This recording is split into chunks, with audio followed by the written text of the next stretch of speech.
कार्यक्रम अब मंच आपके हवाले। सबसे पहले सभी को नमस्कार। एक चीज़ बताना चाहूँगा, ये सेशन पहले अविनाश दास जी कर रहे थे, जिसकी वजह से मैं बतौर दर्शक आया था, फिर मुझे समय पहले उसकी जिम्मेदारी दी गई, तो थोड़ा सा तैयारी का समय कम मिला। बाकी आप लोगों से जानने और सीखने को काफ़ी कुछ मिलेगा।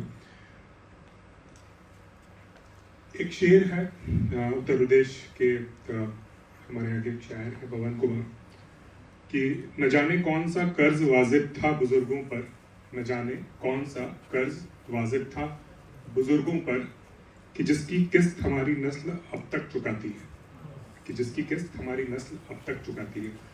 मैं शायर की जाति ना बताऊं, लेकिन आप समझ सकते हैं कि ये किस सामाजिक बैकग्राउंड से आने वाले एक शायर का कलाम है। और अगर हम बात करें तो कई बार कहा जाता है कि लेखन के साथ या लेखक के साथ कोई टैग नहीं लगाना चाहिए, महिला लेखक, पुरुष लेखक, इस तरह का, लेकिन कई बार टैग जरूरी होता है, क्योंकि समाज में कई तरह के टैग होते हैं। और इतने सालों में हमने कई सारी किताबें पढ़ी, कई सारे लेखकों को पढ़ा। सबसे पहले अगर मैं अपनी बात करूँ तो मैंने सबसे पहले जो किताब पढ़ी थी दलित लेखन पे, वो जूठन थी, ओम प्रकाश वाल्मीकि जी की। उसके बाद फिर कई और किताबें पढ़ी, समझा।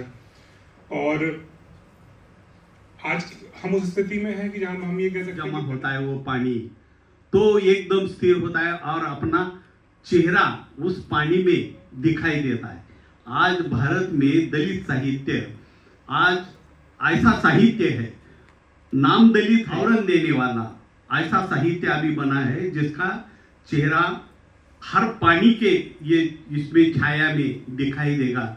इतना अच्छा है, बदलाव होता है। पहले पहले कभी जरूरी थी कि हम खाली जीवनी लिखते। बारिश प्रकाशित है। स्त्री वर्ष के अंतर्गत इनका नया उपन्यास जहाज 5 पाल वाला हाल ही में प्रकाशित हुई है। हम आपका बहुत बहुत स्वागत करते हैं। सुशील गजवानी एक बहुआयामी कथाकार हैं। वे लेखक हैं, फिल्म निर्देशक हैं और सांस्कृतिक कार्यक्रमों से भी जुड़े हुए हैं। उन्होंने मराठी और हिंदी सिनेमा में 14 फीचर फिल्मों का निर्देशन किया है, जिनकी कहानियां भावनाओं और समाज से जुड़ी हुई है। उनकी नई हिंदी फिल्म आखिरी ट्रेन के साथ साथ उनकी किताबें सनराइज ओवर वैलीवेड और रिफ्यूजीज द टाइम ट्रैवलर्स इतिहास, विस्थापन और पहचान जैसे विषयों को संवेदनशीलता से सामने लाती है। हम आपका बहुत बहुत स्वागत करते हैं सर। विभा रानी जी एक बहुमुखी प्रतिभा की धनी लेखिका, अनुवादक, रंगमंच अभिनेत्री और समाज सेवी हैं। वे हिंदी और मैथिली साहित्य में राष्ट्रीय स्तर पर जानी जाती हैं। उन्होंने साहित्य अकादमी पुरस्कार विजेता मैथिली लेखकों की कई पुस्तकों का हिंदी में अनुवाद किया है। मिथिला की लोक संस्कृति, महिलाओं और समकालीन विषयों पर उनका लेखन विशेष पहचान रखता है। आपका बहुत बहुत स्वागत है। इला जोशी एक फिल्म मेकर, लेखिका और अवार्ड विनिंग वॉइस आर्टिस्ट हैं, जो पिछले 1.5 दशक से कारपोरेट से लेकर फिल्म इंडस्ट्री तक काम कर चुकी हैं। वे अपनी सांस्कृतिक समझ के जरिए ऐसी कहानियां कहने की कोशिश करती हैं जो दुनिया भर की संस्कृतियों को जोड़ने का काम करे। आप सभी का बहुत बहुत स्वागत है। अब मंच आपके हवाले।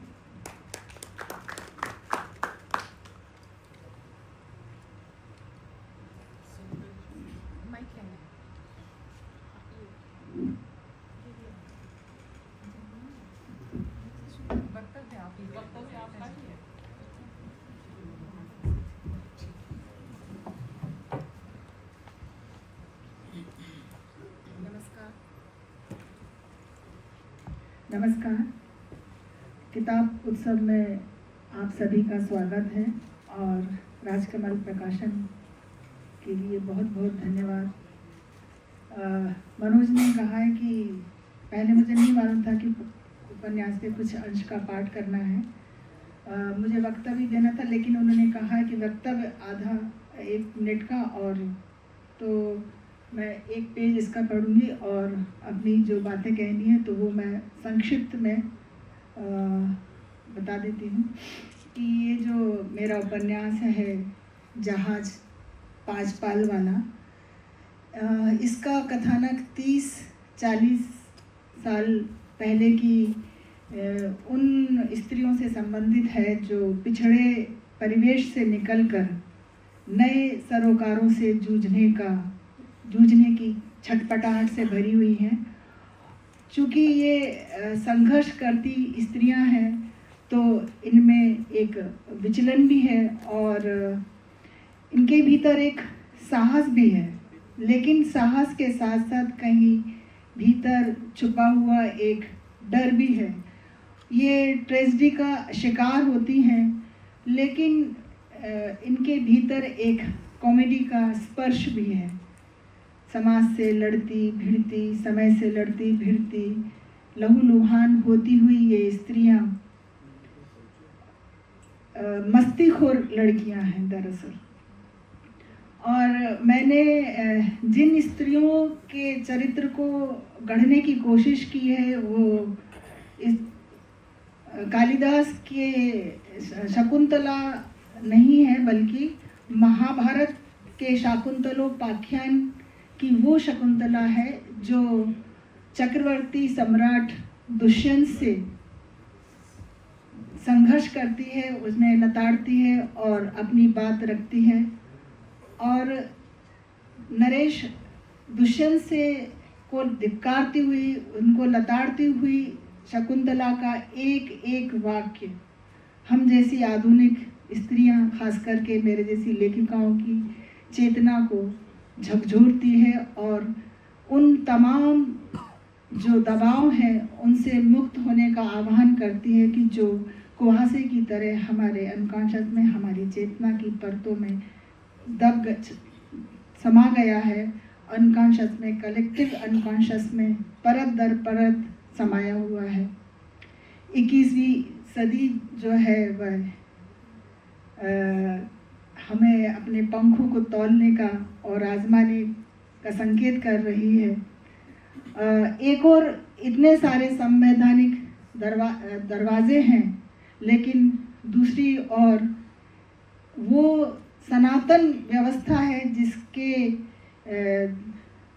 छुपे हुए जाल चारों तरफ से हमें जकड़े हुए हैं।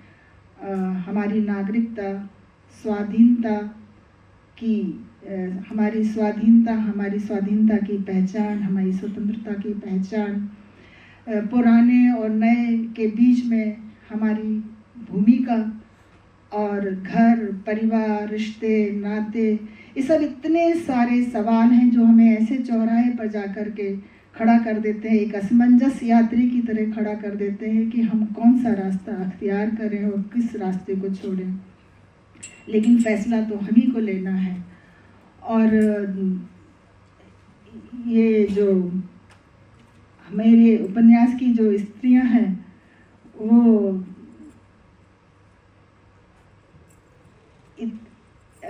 जहाँ जहाँ वो इन घटनाओं से रूबरू होती हैं तो संघर्ष करती हैं, लेकिन संघर्ष करते हुए वो अपने ही जाल में फंस। दरअसल क्या था कि हम देखते हैं कि हमारे लेखन की यात्रा की जो स्मृतियां हैं वही मैं अपने अनुभवों को मैंने इसमें साझा किया है। और ये इन सफ़ेद चूड़दार पजामा में थी, उसको भी वह पसंद आई। वर्तिका ने बिना ढोल बाजे वाली शादी की बात की। ना चाहते हुए भी वर्तिका ने मन को समझाया, घर लौटकर माँ को हामी भर दी। शादी की तारीख तय हो गई, लेकिन होने वाले ससुर ने सिर्फ खाना पूर्ति करने, लड़की देखकर सगाई करने की रस्म करनी चाहिए। वर्तिका के पिता खुश हो गए, उनकी अगवानी को तैयार थे। मेहमान पूरी तैयारी। कबीर भजन सुनती रही। उड़ जाएगा हंस अकेला, जग दर्शन का मेला। जब मंच पर जाकर तस्वीर के पास खड़े होकर लोग बोलने लगे तो तातू से रहा न गया। एक बार बुआ से आंख मिलाई। नई डोर में दोनों आज ही बंधे थे, तोड़ना थोड़े है। पर बुआ ने स्नेह से देखा। वंदना राग जी का लिखा सरक फंदा।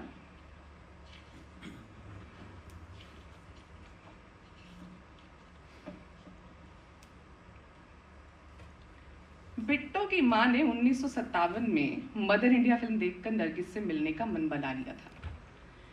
ऐसा होगा कैसे ये वो पगली नहीं जानती थी, लेकिन लाजवंती का मन तो मन था। उसे न कोई विवाह के पहले बांध पाया, ना ही विवाह के बाद। माँ नहीं जानती थी कि बम्बई शहर उसका इलाहाबाद नहीं, ना ही उसका गोरखपुर या दाऊदपुर है। बम्बई का समुद्र अपने नमक की कीमत मांगता है। वह पहले आपको आजमाता है, फिर जब आप नमक की कीमत अदा कर देते हैं, तब वो आपको आसमान की ऊंचाइयों तक उछाल देता है, खुश रखने के लिए।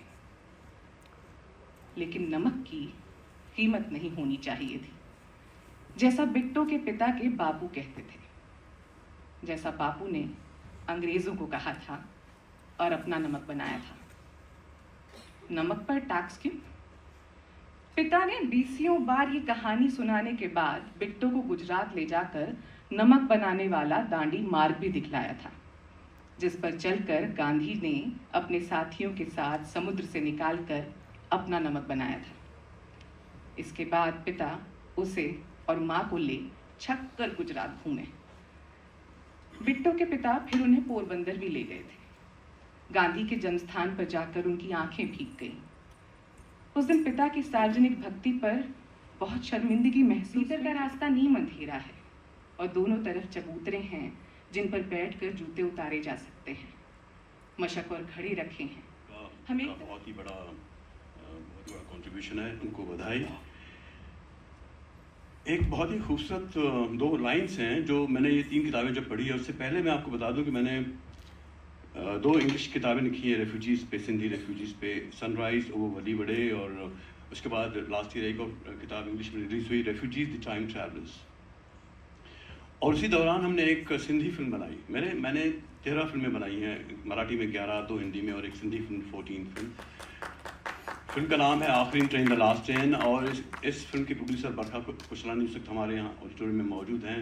हमारे दोस्त नंद रानी भी यहाँ पे मौजूद हैं और रीवा जी जानती है, मेरे सब दोस्त जानते हैं।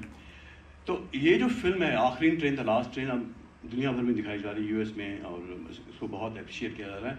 और मैं इस फिल्म का जिक्र इसलिए कर रहा हूँ कि जब मैंने जया जादवानी की ये किताब पढ़ी, इस शहर में एक शहर था, मुझे वो गज़ल याद आ गई। एक दश्त में एक शहर था, वो क्या हुआ आवारगी। तो मुझे तो पहले वो गुनगुनाने लगा, गुलाम अली की वो खूबसूरत आवाज़। तो खैर, तो मैंने जब ये किताब पढ़ी तो मैंने बरखा कुशलानी को फ़ोन किया कि यार, हमने जो सिंधी फिल्म बनाई है, एक बहुत ही मशहूर सिंधी कथाकार ठाकुर चावला की कहानी पे, शॉर्ट स्टोरी पे थी। लव स्टोरी है, प्लेटोनिक लव स्टोरी, ऑडिशन का बैकग्राउंड है, बहुत ही खूबसूरत है, अलग है। लेकिन जब मैंने जया जी का ये किताब पढ़ा तो मुझे लगा क्या बात है, अच्छा ये किससे इस तरह इस एंगल से भी होते हैं। ये तो आप पढ़िएगा ये किताब तो आपको मैं ज़्यादा उसमें नहीं जाना चाहूँगा, लेकिन मैं इस किताब से शुरुआत करता हूँ। मैंने विवाद से यही कहा कि पहले मैं इस किताब को पढ़ लेता हूँ, इसका एक अंश पढ़ लेता हूँ। इन किताबों के पढ़ने के बाद वो 3 लाइन्स मैं आपके साथ शेयर करूँ जो बहुत ही मशहूर हैं। अच्छा साहित्य, अच्छी कहानी पढ़ने के बाद जो हमारी आत्मा शुद्ध हो जाती है, प्योर हो जाती है। रोशनी होगी इतनी किसे थी खबर, रोशनी होगी इतनी किसे थी खबर, मेरे मन का ये दर्पण गया है निखर। तो साहित्य आपके मन के दर्पण को निखारता है। इस शहर में एक शहर था। मैं इस किताब की एंड पे आ चुका हूँ जानबूझकर, ताकि आप शुरुआत से इस किताब को पढ़ें।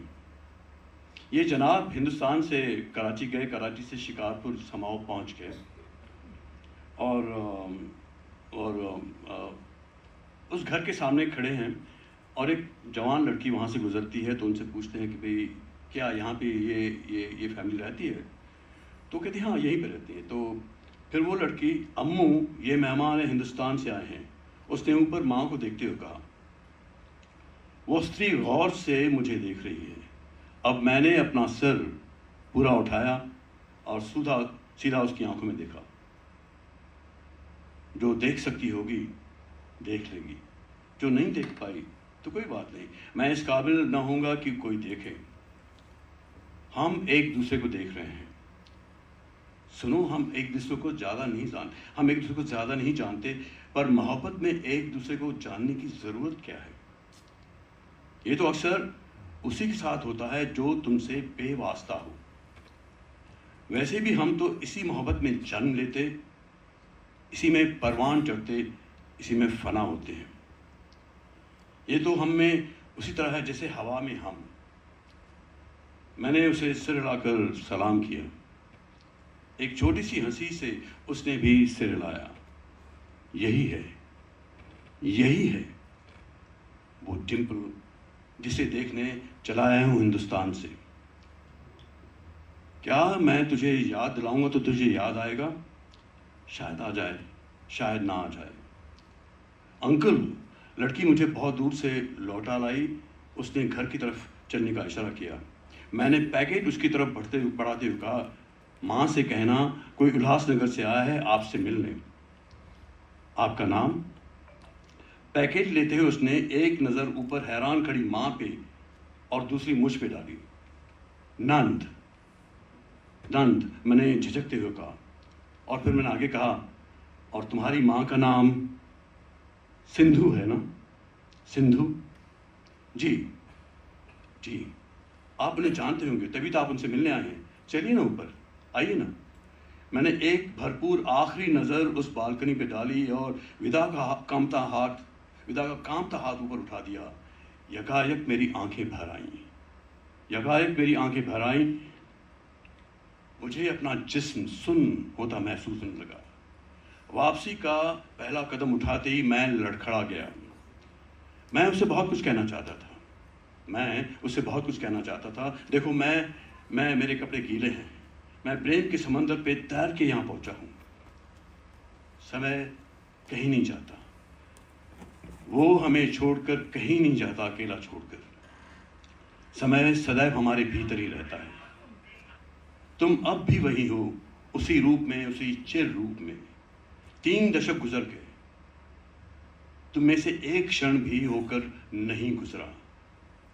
यही प्रेम की शाश्वत। थोड़ा सा तुम्हें याद हूं, और ये क्या इतना बड़ा सवाल है जिसका जवाब मांगने इतनी दूर चलाया हूं? पता नहीं। हम तो तकदीर के गैर परई धागों की तरह उलझे अपना सफर पूरा करते थे, और अब ये कौन सा धागा खींचता हो मुझे तुम तक ले आया, नहीं पता। हम किसी दूसरे को जानना चाहते हैं, या अपने आप को, या उस दूसरे को अपना हृदय खोल के दिखाना चाहते हैं जो अब दूसरा है ही नहीं। मेरे सीने में लफ्जों के ढेर जमा हैं, ढेर। कहने को मुंतज़िर बहुत सारी बातें हैं जो मैं उसे कह देना चाहता था, पर अब उठा हुआ पैर कहीं तो रखना था। मैंने वापसी की राह पे रख दिया। मैं तो बस इतना ही कह सका उसे, इतना ही। ये जो समंदर बिछा है हमारी दो दुनियाओं के बीच, मैं हमेशा इस पे तैर कर आता जाता रहूँगा तुम्हारी एक झलक पाने के लिए। एक झलक। तब तक हम अपने बच्चों को बड़ा करते रहेंगे, उनकी खुशियों में खुश होते रहेंगे। फिर जब बहुत साल गुजर जाएंगे और इंशाअल्लाह हमारे पास वक्त होगा कुछ कहने सुनने के लिए, और तब तक ये कपड़े भी धूप में सूख गए होंगे। वो महिला कपड़े सुखा रही थी वहाँ पे। हो सकता है इन्हें बदलने का भी वक्त आ जाए तो हम नए कपड़े पहनकर मिलेंगे, बिल्कुल नए नकोर। सुनो, मैं फिर आऊँगा, मैं बार बार आऊँगा और कहूँगा तुमसे वो जो आज तक कहा न जा सका। मैं तेरे दर तक आ पाया और तुझे देख पाया, यही मेरा नसीब है। अच्छा है तू न पहचाने, अच्छा है तू दुख से दूर रहे, अच्छा है मेरे सवालों का जवाब ना मिले। तभी तो हम आते जाते रहेंगे बार बार हमेशा इस मोहब्बत की सरगोशी को समझने, इस मोहब्बत की सरगोशी को समझाने। मैं अभी भी उन सवालों का जवाब ढूंढ रहा हूँ जो मैंने उसे कभी नहीं किए। इस शहर में एक शहर का गया गाना। अब नेक्स्ट हम कर लें या आप अपना कर लें? ओके, आइए प्लीज। अनामिका, दूर देश के परिंदे, नेक्स्ट किताब। ये तय किया था कि इसका हम दोनों मिलकर के पाठ करेंगे। तो चैप्टर है रोमा रोला एक दृश्य बंध। थोड़ा सा थमिए और एक नज़र डालिए उन दृश्य बंधों पर जो मैंने विद्या, मीराबेन और रानू मुखर्जी ने इस युग के उन लोगों के इर्द गिर्द बुने जिनकी आत्मा में संगीत था। इन दृश्य बंधों के सहारे वे अपनी कहानी खुद ही सुनाएंगे। फ्रॉयड, सिगमुंड फ्रॉयड की चिट्ठी। ऊंचे उड़ते जैनों की मंद कंपकपाहट इन अक्षरों में है। तिरछे उड़े जा रहे हैं सारे परिंदे, एक अनंत सामने है, पर ये मानने को तैयार ही नहीं कि इनको आकाश से कोई लेना देना है, और ये भी कि मन आकाश है। विज्ञान की कोशिश सदा से यही रही है, परिमितियां खींचना या खोजना। परिमितियां खींचना, वो कहता है कि परिमितियों के पार कुछ भी नहीं, और आदमी तो उसके लिए चौखटे में उतरने को बना ही है। जैसे पूरा का पूरा पाताल, नीदरलैंड्स या भारतीय योग की भाषा में कहें तो मूलाधार में कीर्त। पश्चिमी मनोविज्ञान का कहना है कि अनन्य विशिष्ट जन ही साथ पाते हैं। वैज्ञानिक, लेखक, कलाकार, वो भी इतनी ही देर जितनी देर इस सृष्टि के या मानव मन के रहस्यों का परावर्तन करने में लीन रहे। फिर वही ठाक की तीन बात। फ्रॉयड की इस मान्यता से मैं कैसे सहमत हो सकता हूँ? मैंने तो बीथोवन को सुना है, रामकृष्ण परमहंस को सुना है, उनको समझा है, जाना है विवेकानंद को, टैगोर को, गांधी को, उनकी कमजोरियां भी जानी हैं, पर उनसे उनका तुरंत ही उभर आना और भी शिद्दत से जाना है मैंने। शायद फ्रॉयड नहीं जानते मैं उन्हें कितना प्यार करता हूँ, कितना सीखा है मैंने उनसे भी। उनकी दुखती रगों से मैं वाकिफ़ हूँ। पूरब की दुनिया उन्हें कितनी अलग लगेगी। पश्चिम में जो भी एक पूरब है उसको वो ठीक से जाने। मेरा ये यत्न ऐसा है जैसा कोई बच्चा बाप की शर्ट खींच कर उसको जंगल के सरोवर तक ले जाना चाहे, पर उस तक जाने की उसे फुर्सत ही न हो। फुर्सत? पर मेरे लिए फ्रॉयड ने हमेशा फुर्सत निकाली है। कैसे भूलूं कि 40 पन्नों की मेरी चिट्ठी एक युवा संधानकर्ता की फ्रेंच में लिखी चिट्ठी का छोटा सा जवाब उन्होंने साल भर बाद ही दिया। पर दिया जब जवाब का इंतजार भी खत्म हो चुका था। पर यही उतना पढ़ने या इतना लिखने के लिए उन्होंने साल लगाकर फ्रेंच सीखी। जो एक अज्ञात पाठक के पत्र पढ़ने के लिए एक नई भाषा सीखे, हजार व्यस्तताओं के बीच वह करुणा का महासागर नहीं तो क्या है। लाख ना खरूस बनेगा, पर है तो वह करुणा का सागर ही, जो इतने धीरज से मनोरोगियों के किस्से सुनाता है और उनके जख्मों पर फाहा रख सके। तीसवीं बार मैंने ये चिट्ठी पढ़ी है। सच पूछिए तो एक चिट्ठी पढ़ते हुए पिछली चिट्ठियां भी बखेर देता हूँ डाइनिंग टेबल पर, कि बातों की चूल मिलाकर उनका मर्म ठीक से उजागर कर सकूं मन में। प्रिय मित्र, तुमने जो अपनी तनमनगी किताब भेजी, उसका हृदय से आभार। उसकी भीषण सुंदरता, उसकी टेरिबल ब्यूटी का आभास मुझे पहले से है।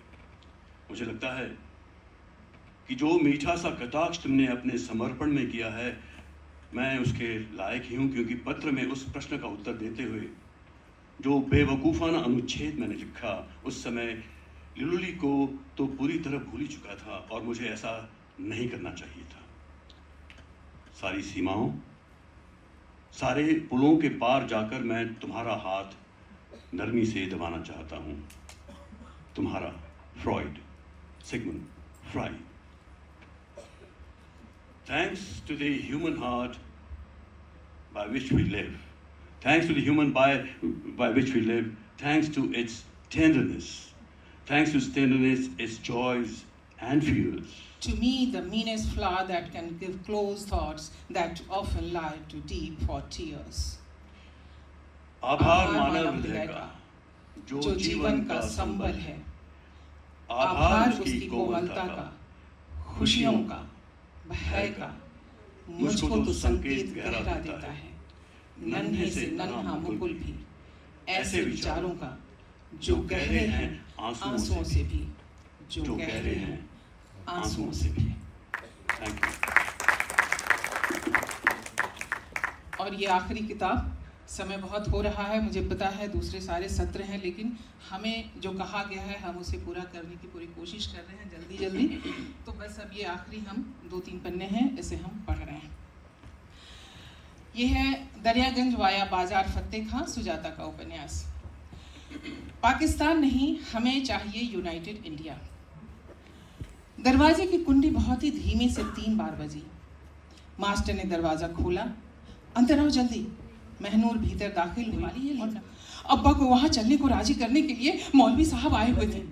ये जरूर कुछ खौफनाक प्लान बना रहे हैं। मज़कूर ने कुर्सी से खड़े होते कहा, और ये हम नहीं होने देंगे। पाकिस्तान नहीं हमें चाहिए यूनाइटेड इंडिया। मजहब के नाम पर किसी अलग देश का तस्वुर हमारा नहीं है। लेकिन आप कर ही क्या सकते हैं? परेशान होते हुए महनूर ने कहा। हम उसकी मुखालफत करेंगे, अखबार में लिखेंगे, पर्चे बांटेंगे, जुलूस में यूनाइटेड इंडिया के नारे लगाएंगे। मुट्ठी भर सियासी लोग सभी मुसलमानों का मुकद्दर नहीं लिख सकते। मज़कूर की आवाज़ जितनी धीमी और दबी हुई थी, उतनी ही मजबूती से उसकी मुट्ठियाँ तनी हुई थी। खुदा नवाज दे, तुसा लाहौर न चले जाना जी। लीगी आप लोगों की बात नहीं सुनेंगे, न बर्दाश्त करेंगे। महनूर को इन दोनों के जोश और मूर्खता पर पूरा भरोसा था। अनुरोध करती हुई निगाह उसने मास्टर पर डाली। ये तो होना ही था महनूर, अब डरने का वक्त नहीं है। लाहौर तो हम जाएंगे। अगर अभी इसे न रोका गया तो कभी नहीं रोका जा सकेगा। जो भी इनका इरादा हो, वो रेजोल्यूशन तो पास नहीं होने दिया जाएगा, सुंदरलाल ने कहा। तो मैं भी चलूंगी, यहाँ मेरे लिए रखा ही क्या है? महनूर तड़प उठी। ले चलते, लेकिन हमारे पास कोई प्लान ही नहीं है फिलहाल। मुझे पहले आज़ाद मुस्लिम कॉन्फ्रेंस के कुछ लोगों से बात करनी होगी। हो सकता है उधर कुछ सोचा गया हो, लेकिन जब तक तुम्हारे मुताबिक कोई प्लान ना हो, तुम्हें साथ ले जाना खतरनाक होगा। मज़कूर ने कहा तो सुंदरलाल ने तुरंत टोकना जरूरी समझा। पागल हो क्या मज़कूर? पागल हो? प्लान हो तब भी नहीं ले जाना। यहाँ रहीम मियाँ को पता चला कि हम उनकी बेटी को भगा कर ले गए तो सब पर आफत आ जाएगी। अभी जीशान यहाँ से निकला है, अभी। आसान नहीं है सर। नहीं महनूर, नहीं, अभी वो वक्त नहीं आया है कि तुम। कब आएगा मास्टर? कोई वक्त आता भी है किसी बेवा की जिंदगी में? कोई भी ऐसा वक्त जब वो मौत छोड़कर कुछ और भी चुन सके अपने लिए? किसे पड़ी है मेरी? जिंदा रही या मारी गई, बोझ ही तो हूँ माँ बाप पर। उनके घर में पड़ी पड़ी रोटियां तोड़ने के अलावा क्या दे सकती हूँ उन्हें? बेवा लड़की को घर में रख अफसोस मनाते रहने से तो कहीं कम होगा मेरे मर जाने का सोग मनाना।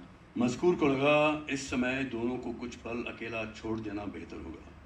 गला खखार थे, उसने सुंदरलाल से कहा, मैं गली तक देख आता हूँ सब ठीक है कि नहीं, और दरवाज़ा बंद करते हुए सीढ़ियाँ उतर गया। सुंदरलाल ने महनूर को खींचकर खुद से सटा लिया। एक एक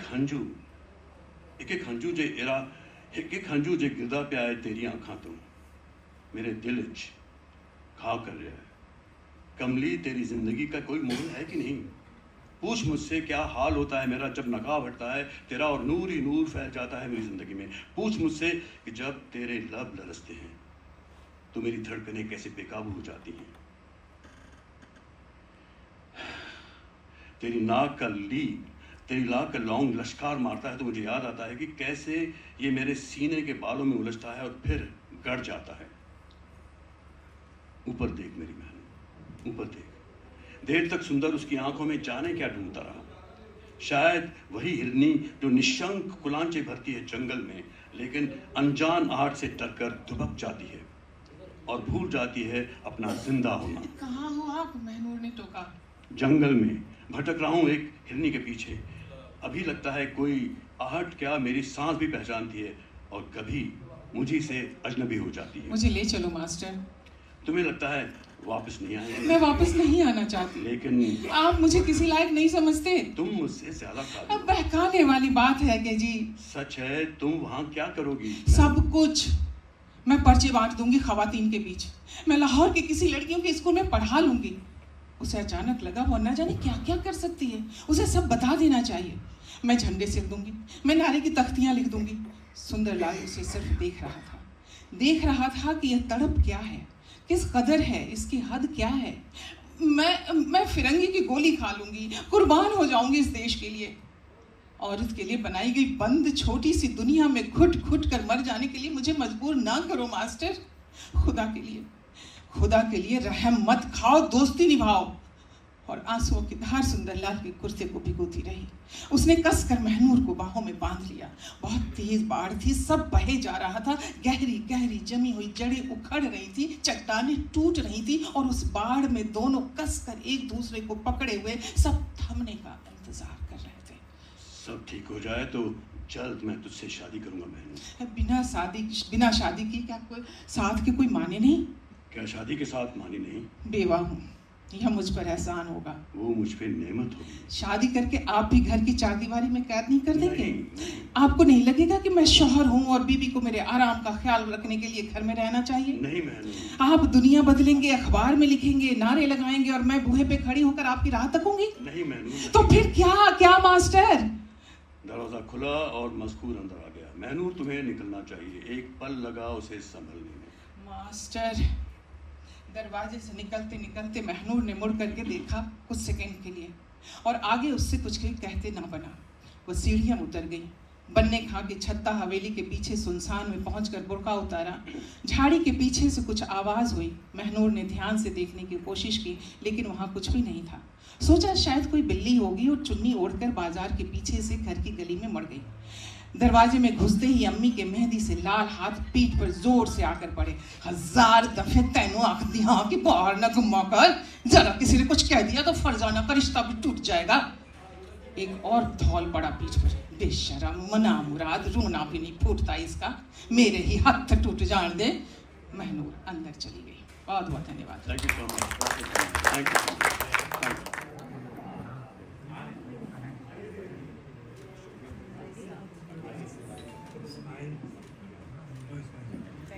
आप सभी का बहुत बहुत